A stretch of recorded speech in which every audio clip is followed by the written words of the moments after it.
Hola, mi nombre es Rebeca Hernández y deseo compartir con ustedes una meditación que he titulado Comunicado y está basado en el Evangelio de Marcos y en los versículos del capítulo 1, versículo 1. Este pasaje surge del deseo de iniciar a estudiar la Biblia de una manera más sistemática o más detallada. Y ahora que estamos iniciando este nuevo año, muchos estamos proponiéndonos estudiar más a profundidad la Biblia. Y uno de los libros más recomendados, o alguno de los libros más recomendados, son los Evangelios. Marcos cumple con ese propósito de empezar con uno de los Evangelios. Y al iniciar con este estudio, pues me vino a la mente el hecho de que como yo trabajo en la secundaria, en el nivel secundaria de la Secretaría de Educación Pública, frecuentemente recibimos lo que llamamos comunicados. Y cuando me llegan comunicados de este tipo, pues lo primero que hago es cerciorarme de qué carácter tiene. Básicamente, el carácter que tiene, algunas veces tiene que ver con la premura, ¿no? El tiempo es urgente. En otras ocasiones viene a ser de tipo nada más informativo, que nada más me hacen saber algo que ya se ha venido comunicando y está solo con el propósito de concretarlo. Ya que tengo claro de cuál es el carácter que tiene pues este comunicado, lo que yo hago es ver qué asunto tiene y rápidamente busco el título donde dice asunto, porque con esto me doy una idea rapidísima de lo que quieren comunicarme en su totalidad. Ya me dedico a leerlo todo y cuando ya termino de leer el cuerpo y el contenido del comunicado, busco quién lo firma. Cuando ya veo quién lo firma, mi propósito es saber el nombre de esa persona y qué puesto tiene, qué autoridad tiene en nuestros niveles educativos, a nivel Jalisco o a nivel nacional, para entender quizá pues sí, la autoridad que tiene en el trabajo en el que yo me estoy desempeñando. Pues este tipo de características fueron las que pude rápidamente ver en este primer versículo de Marcos 1:1, porque me pasa así. Ahora que quiero iniciar este estudio, me doy cuenta de que es un comunicado y me lo están detallando. En este primer versículo me lo están detallando. Y pues vamos a entender primero con este mensaje que quiero compartirles que pues cuál fue la razón de que se escribiera o quién lo escribe, ¿no? Que es lo primero que queremos conocer acerca de este evangelio. Y conocemos que pues lo escribió Juan Marcos. Juan Marcos escribió este evangelio en Roma. La razón de que se haya necesitado escribir se dice que fue porque la iglesia empezó a tener persecución de tal grado que empezaron a disminuirse los creyentes y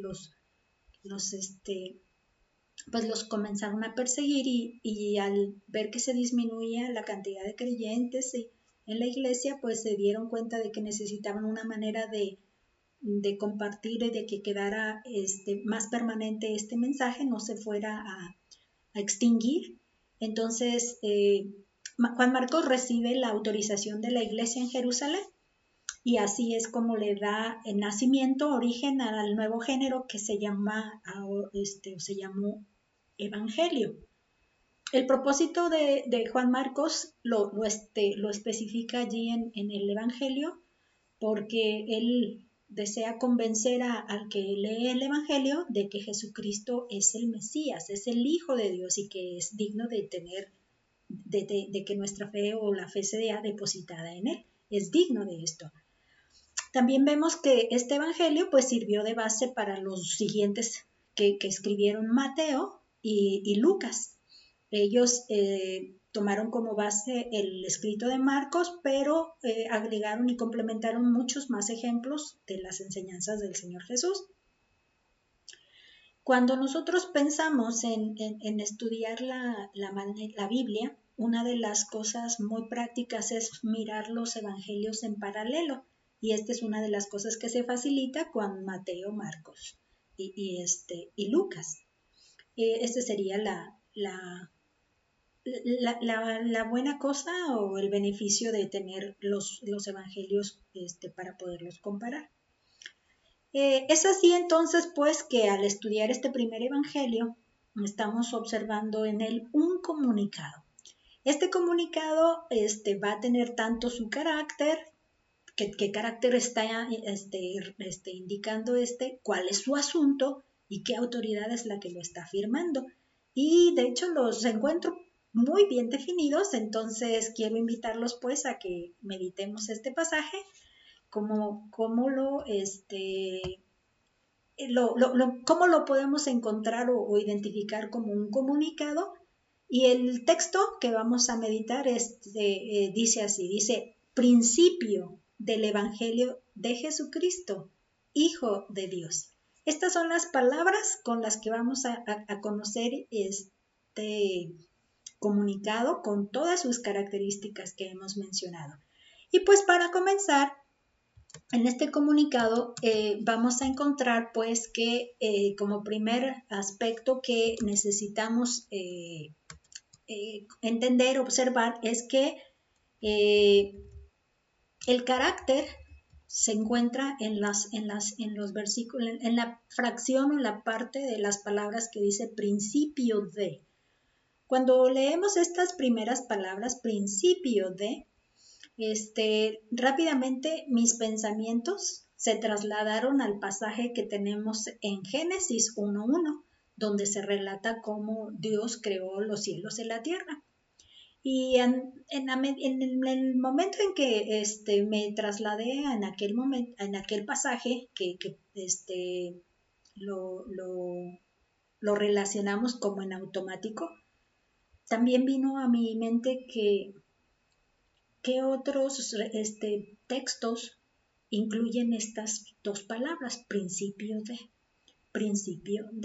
Entonces, me di cuenta pues que cada uno de estos pasajes que tienen estas palabras están indicando una connotación en ellas.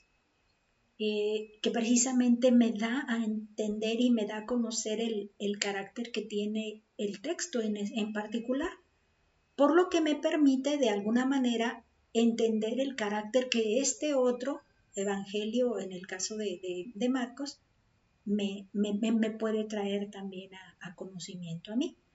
Entonces, para poder entender esto, ya entiendo que este versículo que mencioné de Génesis 1:1, que fue el primero con el que me traslado en mi mente, me recuerdo mi mente, pues sí tiene una connotación y yo la he llamado una connotación incuestionable, es decir, que no admite que se le pregunte, y es una de las maneras que tiene la Biblia de echar atrás lo que algún ateo estaría primeramente argumentando.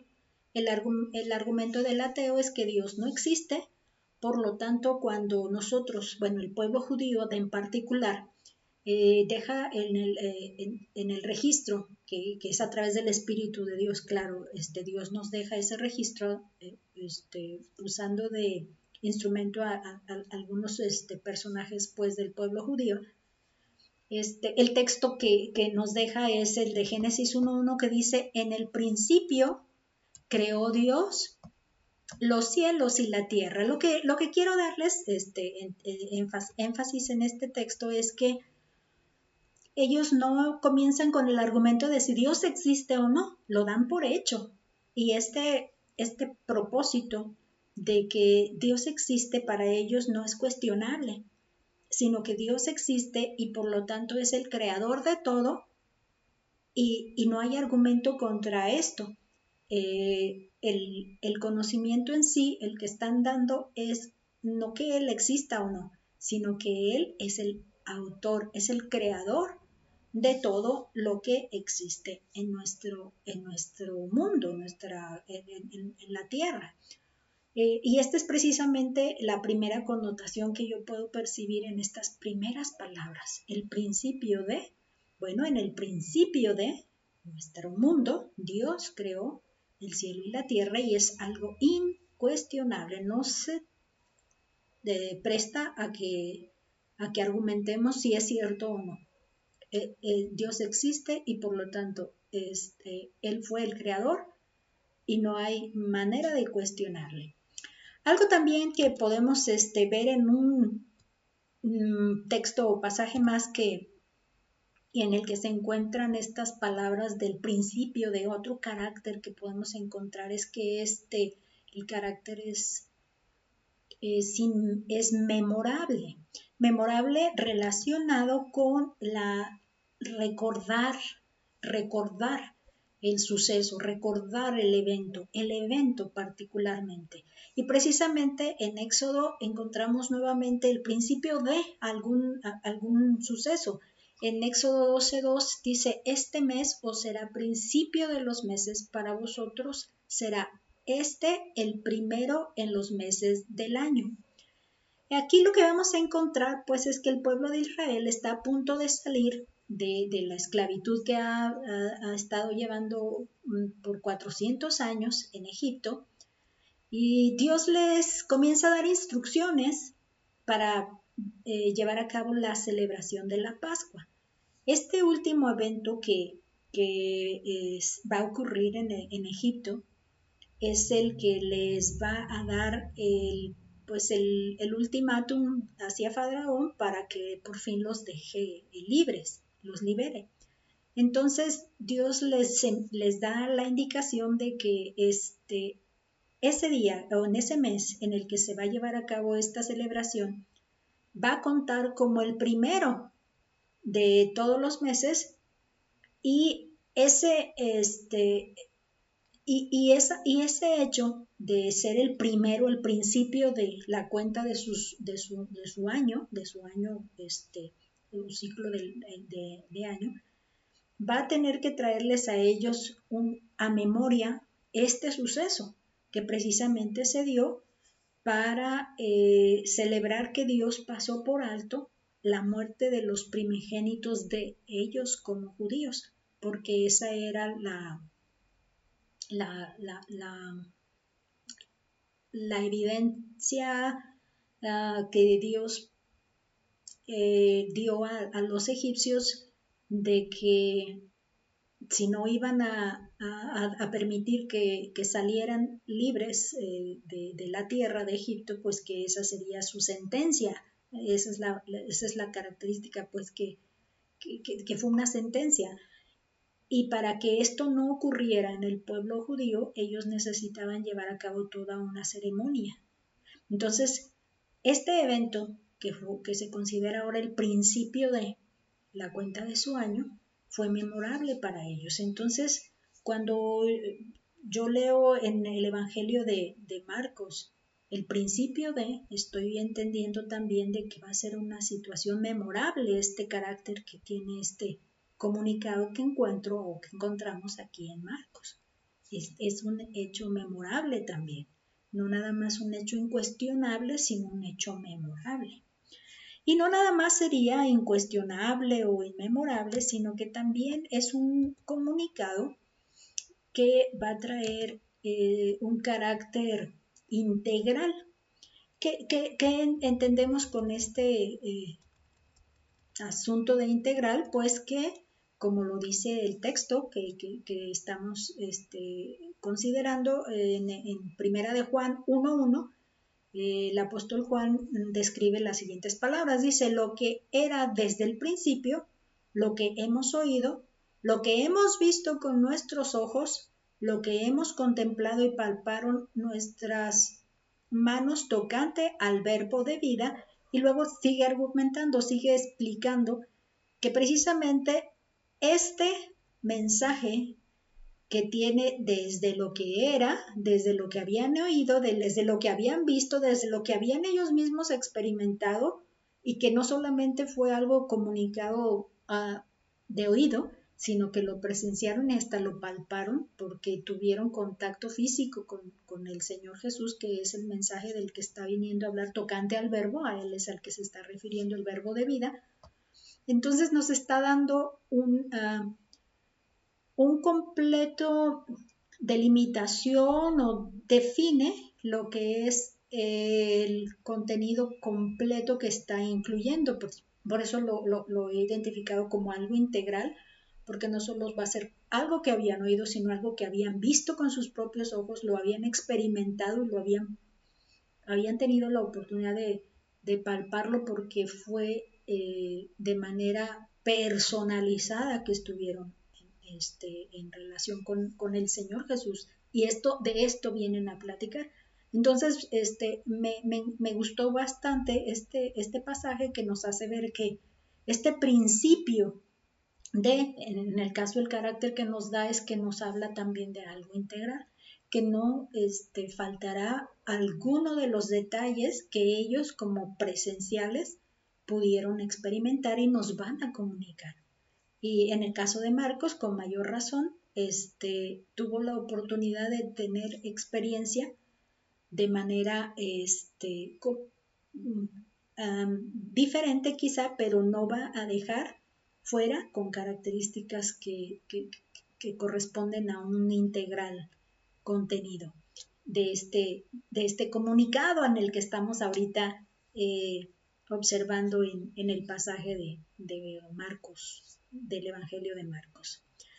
Asimismo, pues que estas serían por lo menos 3 características en las que podemos entender que el principio de este evangelio, el carácter que tiene, va a ser algo incuestionable, va a ser algo memorable, va a ser algo integral lo que vayamos a tener el carácter. Pero ahora vamos a ver que en la siguiente parte del versículo vamos a encontrar el asunto que se está queriendo comunicar, por lo que se convierte en un comunicado. Bueno, pues el asunto, y lo encontramos en las siguientes palabras. ¿Qué dice el asunto? ¿Qué asunto es este? Pues es el Evangelio de Jesucristo. Este sería el centro del comunicado, el asunto del que toma interés todo documento, si así lo quisiéramos pensar, como en el caso de los que me dan. Para empezar, entendamos pues que evangelio es una transcripción del sustantivo griego evangelion. No sé pronunciar muy bien, pero ahí va, evangelion, que significa buenas nuevas. Y no me quedé, pues ahora sí que como que satisfecha con este hecho de las buenas nuevas, y me quedé, todavía inquieta, las buenas nuevas. Y empecé a buscar también con relación a la Biblia, las veces que usan la palabra nuevas. Entonces pude confirmar, en mi pensamiento que se refiere a las noticias que se ofrecen. En estas características, el calificativo que se le está dando al hecho del Evangelio es que son buenas noticias. Por lo tanto, estas buenas noticias, lo primero que vamos a poder entender desde las palabras que tengo aquí, dice Evangelio de Jesucristo, pues lo primero que voy a poder entender, o vamos a poder entender, que este asunto es un asunto que nos trae buenas noticias. Y lo primero que vamos a poder entender es que son buenas noticias que fueron predicadas por el Señor Jesús mismo, o por Jesús mismo. ¿Y cuál es el pasaje en el que conocemos este hecho? Pues está en Marcos. Este pasaje en Marcos 1, los versículos 14 y 15 lo mencionan. Dice: después que Juan fue encarcelado, Jesús vino a Galilea predicando el evangelio del reino de Dios, diciendo: el tiempo se ha cumplido y el reino de Dios se ha acercado. Arrepentíos y creed en el evangelio. Este pasaje me encanta porque hemos estado estudiando que el evangelio, cuando tú lo compartes, debe contener ciertos elementos que son necesarios para poder llegar a la fe, que es que te provee de salvación, de la salvación que Dios quiere ofrecerte. Hay algunos elementos que venimos estudiando siempre, es que si tú no tienes esto, ni esto, ni esto, entonces no vas a lograr llegar a la salvación que Dios te ofrece. Y precisamente en este mensaje que el Señor Jesucristo predica, sabemos que Juan fue como antes, pues no, antes de él llegó a lo que es de Jerusalén, a las regiones de este pueblo, pues que estaba en el tiempo en el que este pueblo pues se encontraba ahí en Jerusalén, fue Juan, y al momento de que Juan es encarcelado, él era el que predicaba antes de que el Señor Jesucristo, notificando anticipadamente pues que se prepararan para recibir al que venía. Y lo que sucedió entonces es que al ser encarcelado Juan, el Señor Jesús comienza a tomar ahora él la predicación. Y me encanta lo que les venía mencionando sobre este pasaje, porque él establece con una claridad los dos elementos que se requieren para la salvación, que es el arrepentimiento y la fe. Arrepentimiento para con Dios y la fe en el Señor Jesucristo.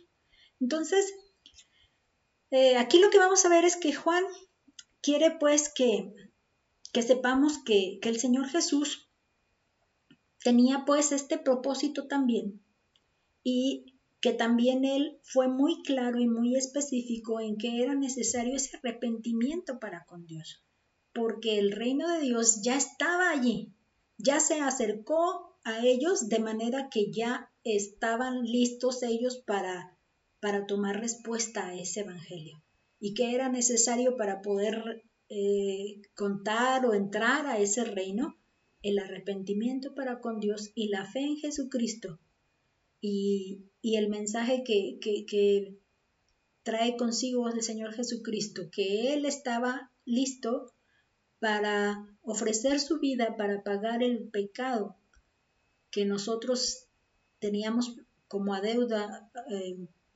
muerte por el pecado que veníamos cargando y cometiendo, y en el que nos estábamos como esclavos.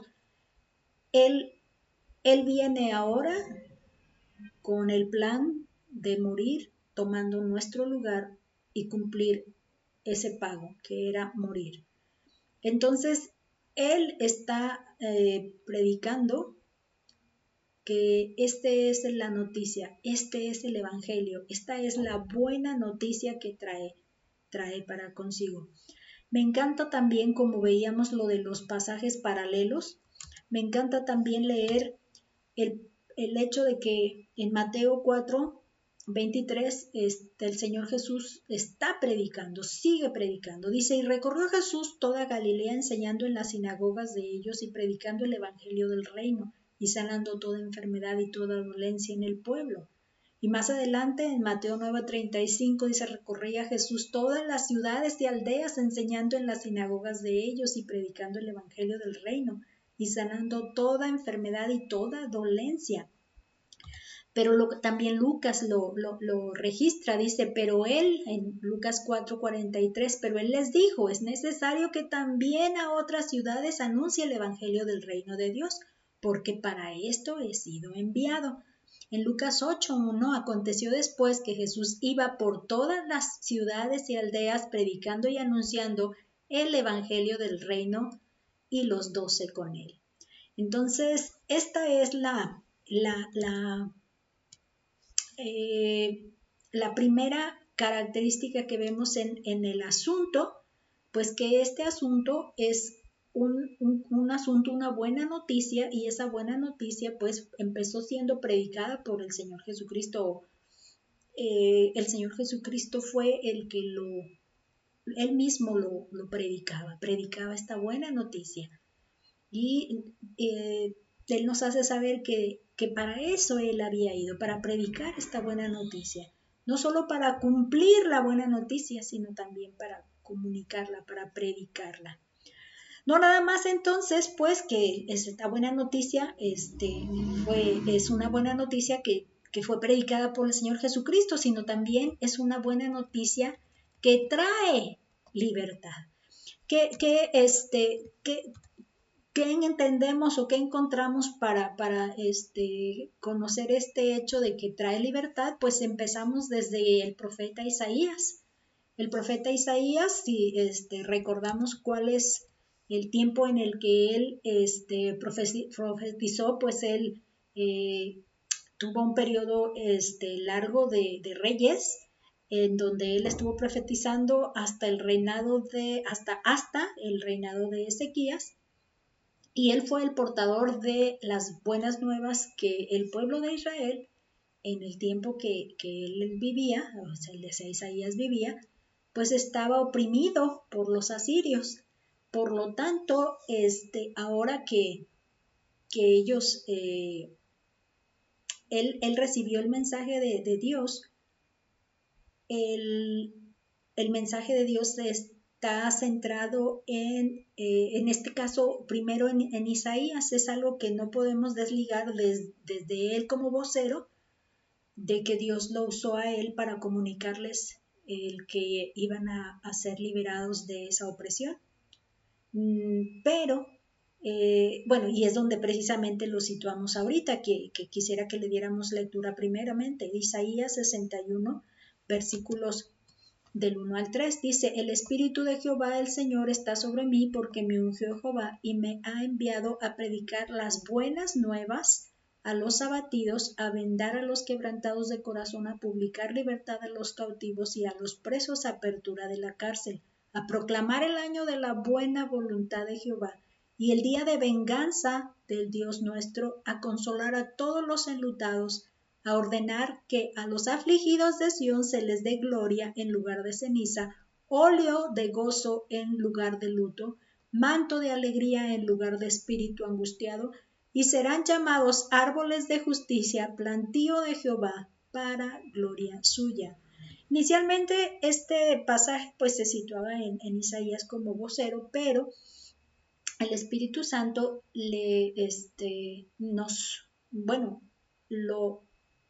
lo ubica de manera cumplida como profeta. No solamente es un hecho momentáneo del presente de Isaías, sino como una profecía que viene a ser cumplida precisamente en el Señor Jesús.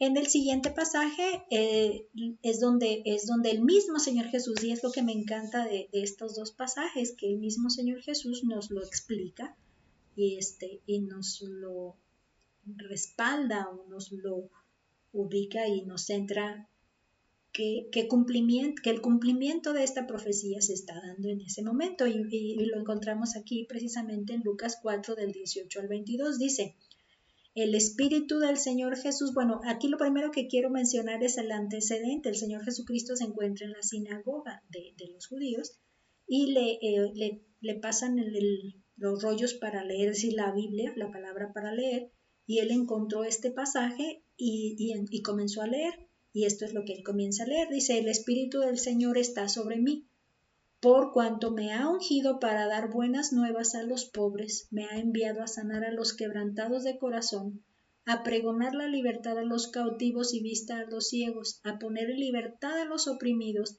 a predicar el año agradable del Señor. Y enrollando el libro, lo dio al ministro y se sentó, y los ojos de todos en la sinagoga estaban fijos en él, y comenzó a decirles: hoy se ha cumplido esta escritura delante de vosotros. Y todos daban buen testimonio de él, y estaban maravillados de las palabras de gracia que salían de su boca, y decían: ¿no es este el hijo de José? Esta es una de las cosas hermosas que trae a mi corazón, a mi mente, la lectura de estos pasajes, porque el Señor Jesús, además de que predicó el mensaje del plan que Dios ofreció o vino a ofrecer a la humanidad, él también nos hace saber que uno de los propósitos que tenía este plan era dar libertad, y no solamente, como en el caso aquí, libertad de tipo física, como le sucedió al pueblo de Israel, que estaban oprimidos y realmente fueron libres, volvieron a tener esa libertad y alegría y ese gozo que anteriormente a esa situación estaban gozando, sino que el Señor Jesús también está hablando de la libertad en el interior de su ser, de cada persona. Libertad en todas las áreas. Estamos contemplando pues que el ámbito en el que viene a traer libertad no solo se centra en las cuestiones físicas, porque aún así el Señor Jesucristo las llevó a cabo. Ya vimos los textos que nos mencionan que además de que predicaba, sanaba a las personas. Pero una de las cosas principales es pues que este comunicado que nos trae un comunicado que nos expresa libertad. Libertad al pecado, libertad a la opresión de Satanás ahora contra nosotros, de que no podríamos o no había manera de que por nuestro propio esfuerzo saliéramos de su esclavitud. Y gracias a que Cristo se ofreció y venció el pecado, dio su vida en la cruz para pagar la deuda y vencer el dominio de Satanás sobre toda la humanidad. Entonces, este hecho nos trae a nosotros la libertad contra el que era más poderoso pues que nosotros, pero en este acto el Señor Jesucristo demostró que Él era más poderoso que ese que nos estaba oprimiendo. Por lo tanto, ese acto viene a nosotros con libertad, ya para no seguir venerándole ni dándole por su lado a Satanás, sino que tenemos la oportunidad de elegir un cambio de vida, elegir una opción en donde el pecado no sea el que se enseñoree de nuestros actos permanente ya. Entonces, esa libertad es la que podemos encontrar en este comunicado que ahora es precisamente el Evangelio de Jesucristo nos ofrece. No nada más entonces pues lo predica este Evangelio, este comunicado y nos trae libertad. Este Evangelio también nos va es una buena noticia que requiere de una entrega total. Es una noticia pues que requiere de una entrega total.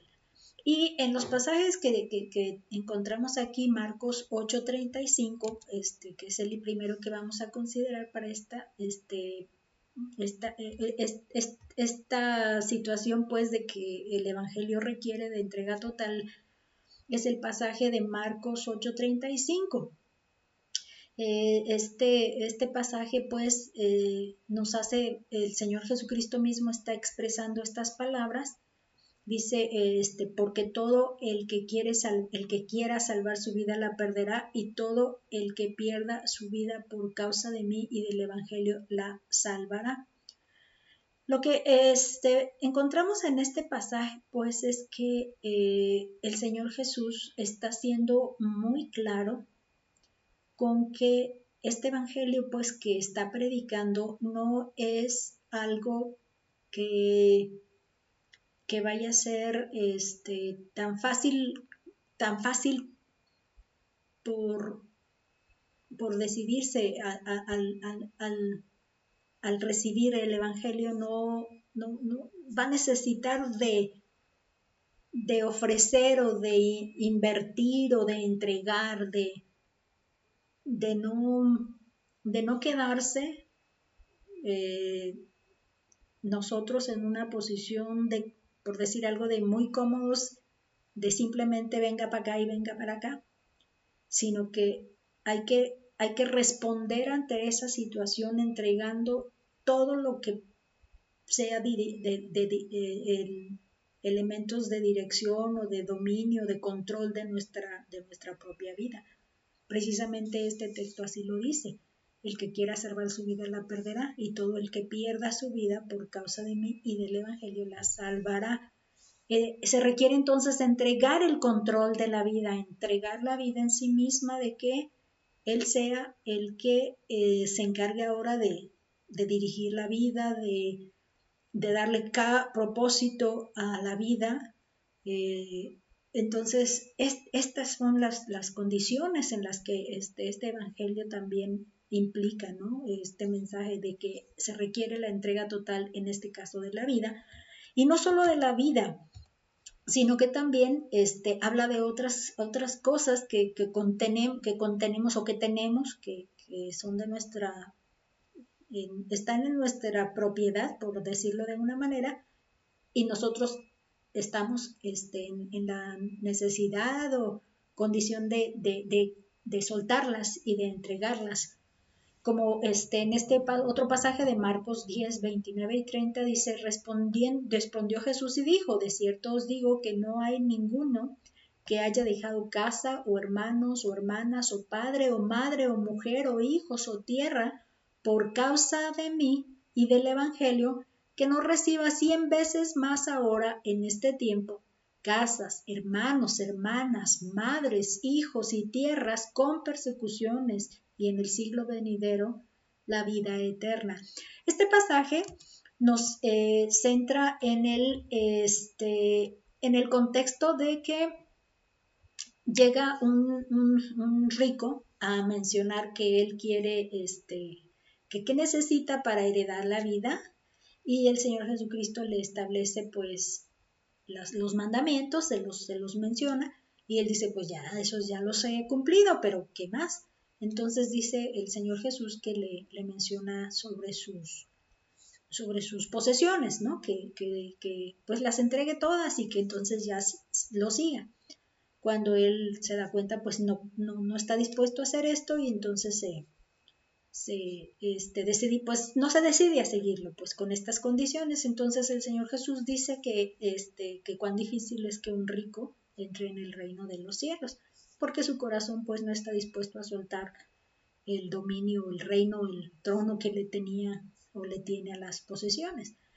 Y entonces Pedro lo que dice es que nosotros hemos dejado todas las cosas, hemos dejado todo y te estamos siguiendo. Entonces el Señor Jesús le responde estas palabras. Yo aquí las considero como el hogar, porque pues habla de las cosas de familia, las relaciones entre familia, porque pues sí es cierto que los discípulos dejaron a su padre, dejaron su tierra, sus labores allí. Entonces el hogar implica que no le den el primer lugar, o no le demos el primer lugar a nuestra familia antes que al Señor.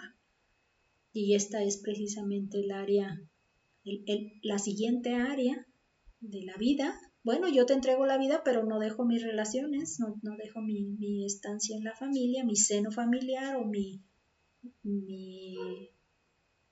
lugar donde vivo, porque habla de casas, ¿no? Dice ahí casas, pero como que más se centra en el área familiar. Es por eso es que así lo estoy viendo. Pero que lo implica, entrega implica también el área familiar, el área de las relaciones, que no sean el obstáculo para poder entregar al Señor todo lo que es lo que se puede controlar o ha de ser controlado dentro de nuestra vida. Pero no solamente esto, sino que también veo en otra área la necesidad pues de entregar lo que sería en este otro pasaje, lo he entendido pues como las posesiones. En Marcos 14:3, y me brinqué para resumirlo al 9, dice así, pero estando él en Betania, en casa de Simón el leproso, y sentado a la mesa, vino una mujer con un vaso de alabastro de perfume de nardo puro, de mucho precio, y quebrando el vaso de alabastro, se lo derramó sobre su cabeza. Y más adelante dice, de cierto os digo que donde quiera que se predique este evangelio, en todo el mundo también se contará lo que ésta ha hecho en memoria de ella. Esta mujer trae una posesión bastante valiosa, tanto así que los discípulos empezaron a criticarla porque había hecho este desperdicio de derramarlo sobre la cabeza del Señor Jesús. Y el Señor Jesús les hace saber que lo que ella hizo fue muy bueno, porque Él estaba ya muy próximo a entregar su vida en la cruz y de alguna manera ella lo estaba preparando con esos ungüentos que se ponen en el cuerpo para que perdure un poco el hecho de que no haya descomposición, perdure el estado del cuerpo un poco con relación a la descomposición del cuerpo. Son los ungüentos que le ponen al cuerpo para ayudar pues a su estado ya en el sepulcro. Y esto es lo que el Señor Jesús establece con estas características, bueno, con esta situación que se presentó. Por lo que algo que es hermoso, por eso no me limité a que pudiera mencionarlo, pues es que él mismo le hace preservar su memoria con este acto de entrega de las cosas que poseía, en este caso esta mujer, y ella pasó a memoria también, ahora que nosotros recibimos el Evangelio del Señor Jesús, ella pasó a memoria después de tantos años. En nuestro tiempo nosotros ya conocemos pues que esta mujer hizo un acto que estaba, que fue bien recibido por nuestro Señor Jesús. ¿Y qué puedo entender con esto? Pues que ella poseía algo muy valioso. Así que ella entregó esto para el Señor Jesús. Y es algo que también nos hace entender que este Evangelio nos involucra las posesiones para poder ofrecerlas al servicio o al servicio del Señor. En este caso, pues le sirvió por lo que preparó su cuerpo, como una forma previa de que el Señor Jesucristo no iba a pasar ese escalón o ese paso, como lo describía, como si fuera a beber una copa. No iba a saltárselo. Iba dispuesto y ella le estaba haciendo resaltar esa condición en ese acto.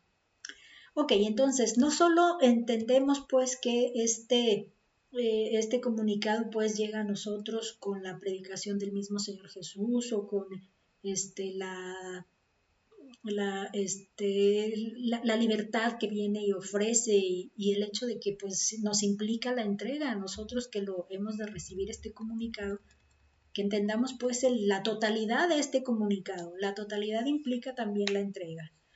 Y por lo que ya para finalizar pues este comunicado que ahora estamos recibiendo, pues estamos ante qué autoridad lo está firmando. Este es el punto número 3, que precisamente encontramos esta referencia a quién es la autoridad que lo firma. El texto dice Hijo de Dios. El Evangelio de Jesucristo, Hijo de Dios. ¿Cómo podemos ahora sí que ¿cómo sabemos pues que Él es el Hijo de Dios y que Él está pues, realmente, que es Él quien dice ser esto? Bueno, pues Él también tuvo previsión, diríamos así, de atestiguarlo. Él mismo lo atestigua. ¿Cómo lo atestiguó el Señor Jesús de que Él era la autoridad que decía ser, es decir, el Hijo de Dios? Pues lo atestigua dando prueba irrefutable de que Él era el Hijo de Dios. Si lo encontramos en Romanos 1, del 1 al 7. Dice aquí Pablo, siervo de Jesucristo, llamado a ser apóstol, apartado para el Evangelio de Dios, que Él había prometido antes por sus profetas en las Santas Escrituras, acerca de su Hijo, nuestro Señor Jesucristo, quien era del linaje de David según la carne, que fue declarado Hijo de Dios con poder, según el Espíritu de Santidad, por la resurrección de entre los muertos. Y el 5, y que por y por quien recibimos la gracia y el apostolado para la obediencia a la fe en todas las naciones por amor de su nombre, entre las cuales estáis también vosotros llamados a ser de Jesucristo, a todos los que estáis en Roma, amados de Dios, llamados a ser santos, gracia y paz a vosotros de Dios, nuestro Padre, y del Señor Jesucristo. Uno de los planes y cosas buenas que trajo el Señor Jesucristo al venir a la tierra es que nos hace saber que tenemos un Padre, que Él es el Hijo y que tenemos un Padre, pero no lo dejó sin el testimonio de que Él decía ser lo que Él era, lo que Él decía ser. ¿Y cuál fue la evidencia que nos atestiguó este hecho? Pues dice aquí que fue declarado Hijo de Dios con poder según el Espíritu de Santidad por la resurrección de entre los muertos. Si el Señor Jesucristo no hubiera resucitado, hubiera quedado como un falso, como un engañador, pero Él dio testimonio de esto. Y una de las cosas que vamos a darnos cuenta es que no dejó caer a tierra las palabras suyas de que Él era el Hijo de Dios, porque precisamente al resucitar no nada más trajo con él la evidencia, sino que nos ofrece lo que en el pasaje que continúa nos incluye a nosotros, nos hace también llamados a ser parte de lo que es esta familia de Dios. Y ahora podemos contar con Dios como nuestro Padre y con Él como el Señor de nuestra vida, con el Señor Jesús. Entonces esta es la prueba irrefutable de esta autoridad que Él tiene de ser el Hijo de Dios. O sea, Él es la autoridad máxima de ser el Hijo de Dios y lo atestúa con esta prueba irrefutable. Pero no solo así, tenemos entonces que otra manera de que lo atestigua es que lo atestigua mostrando el amor incomparable. El amor incomparable. Él, no uno, el amor incomparable. En 1 de Juan 4, 9 y 10 encontramos esto. Dice, en esto se mostró el amor de Dios para con nosotros, en que Dios envió a su Hijo unigénito al mundo para que vivamos por Él. Y en esto consiste el amor, no en que nosotros hayamos amado a Dios, sino en que Él nos amó a nosotros y envió a su Hijo en propiciación por nuestros pecados. Entonces, Dios envió a su Hijo y esta es la manera en la que nosotros nos dimos cuenta de que el amor de Dios era incomparable gracias a que Él como Hijo no fue considerado algo más valioso, por decirlo de alguna manera, y se lo haya quedado, sino que aún siendo su Hijo, Él mostró algo incomparable al entregar a su Hijo. Y esta es la evidencia de que Él es el Hijo de Dios, dándonos la muestra de que el amor que Dios tiene para con nosotros es incomparable. No escatimó, dice otro pasaje, ¿verdad? No escatimó decir no poquiteo. No, nomás les voy a dar esto poquito y lo más valioso me lo quedo. Entregó todo al entregar a su Hijo, lo máximo que era preciado para Él. Y esta fue otra de las muestras de que Él es quien dice ser, que Él es el Hijo de Dios. No solo entonces es mostrando el amor incomparable, no solo es haciendo la evidencia irrefutable, sino que también lo demostró estableciendo el estándar innegociable. ¿Por qué le insista en la descripción de innegociable? Precisamente el pasaje va a dar la respuesta. En Efesios 4, del 11 al 13 dice, y Él mismo instituyó a unos apóstoles, a otros profetas, y Él mismo constituyó a unos apóstoles, a otros profetas, a otros evangelistas y a otros pastores y maestros, a fin de perfeccionar a los santos para la obra del ministerio, para la edificación del cuerpo de Cristo, hasta que todos lleguemos a la unidad de la fe y del conocimiento del Hijo de Dios, a un varón perfecto a la medida de la estatura de la plenitud de Cristo. Llegar al conocimiento del Hijo de Dios nos va a marcar el límite hasta donde hemos de estar desarrollándonos, hasta donde hemos de estar edificándonos. Cuando por fin llegue nuestra formación espiritual a la medida de la estatura de la plenitud de Cristo. Así que Él establece el estándar que no es negociable, porque no podemos decir es que Él es peor que yo, mi vecino es peor que yo, por lo tanto yo estoy bien y hasta aquí me quedo. No es negociable, no es, mejor me comparo con el vecino, me comparo con mi hermano. No, el Señor Jesucristo es la medida y ese es el estándar que no se va a negociar. Entonces, Él es el que dice ser y Él es la autoridad que establece en este comunicado que estamos recibiendo de Él, con todas las evidencias y con todo el testimonio de que Él es quien dice ser. En conclusión, acerquémonos pues al estudio de la palabra y pidámosle a Dios que podamos ver en ella un comunicado cuyo carácter sea incuestionable, memorable e integral a nuestra vida. Que podemos escuchar la voz misma de Jesús diciendo la buena nueva: arrepiéntete de tus pecados y cree en mí. Ven, porque vengo a traerte libertad sobre la esclavitud del pecado. Entrega todo lo que tienes y confía en mí.